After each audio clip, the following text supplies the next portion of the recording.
Thank you, Madam Chair. As this is the Commerce Committee's final markup of the 118th Congress, I want to thank you personally for your leadership these past 2 years, and I look forward to our continuing to work together on shared priorities and working together to make the country even more prosperous over the 2 years ahead. This committee is losing a few esteemed members of our committee, and I want to take just a moment to express my appreciation to them. One, this committee is exceptionally proud that we will be providing the next Vice President of the United States, now Senator J.D. Vance, soon to be Vice President, but he will be leaving us, but not going far. And we'll also be losing two very important members of this committee, Senator Sinema and Senator Tester. And I want to thank Senators Vance, Sinema, and Tester for their friendship, their comedy, and their commitment to finding common ground on many of the issues that come before us and that come before this committee. Madam Chair, 2 years ago, when you and I began as chair and ranking member, many outside observers questioned whether we would be able to work together effectively. And I think the past 2 years have resoundingly answered that question.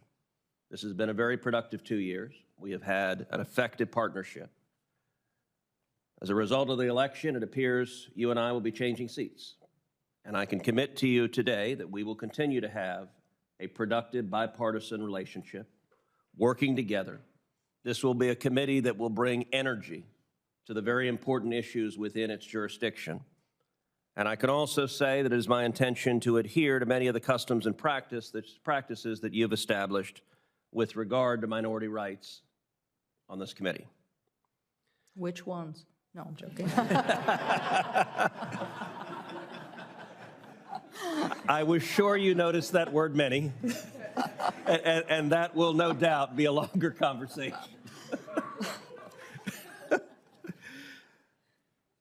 The American electorate sent a resounding message to Washington on November 5th, and with it a clear and very strong mandate for Donald Trump and the incoming administration. The president-elect has already announced his cabinet, and I think we have two stellar nominees already before this committee in former Congressman Duffy and New York business leader Howard Lutnick. We have already begun the vetting processes for Mr. Duffy and Mr. Lutnick and into the next Congress. And we will both thoroughly vet new nominees and, I believe, swiftly confirm them, responsibly carrying out the Senate's advice and consent role. Past practice shows us how to do so. For example, this committee held a hearing on President Obama's nomination of Ray LaHood to be Secretary of the Department of Transportation, and then reported him out favorably the very next day. In the past, this committee and others have often held nomination hearings prior to the inauguration. Under President Biden, both Secretaries Blinken and Yellen had their hearings before January 20th, as did Secretaries Ross and Chow under Trump.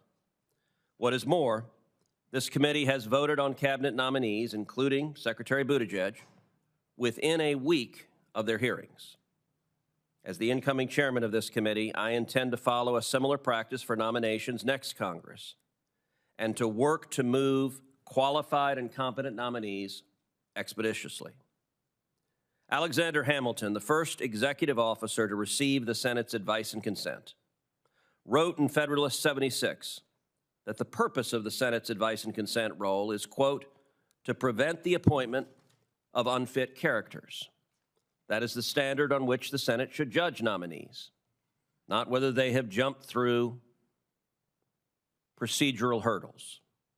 I look forward to working with all the members of the committee in exercising our constitutional role in reviewing President Trump's nominees with every bit of the respect for bipartisanship that has been afforded this past Congress. Thank you, Madam Chair. Well, thank you, Senator Cruz. Because of what you just said, I wasn't sure this is our last hearing. We may end up in the new year having something on those nominees. But thank you so much for those comments, and thank you for recognizing. I'll have at a later time more to say, and turning over the gavel to you and congratulating you on that leadership, and look forward to working with you.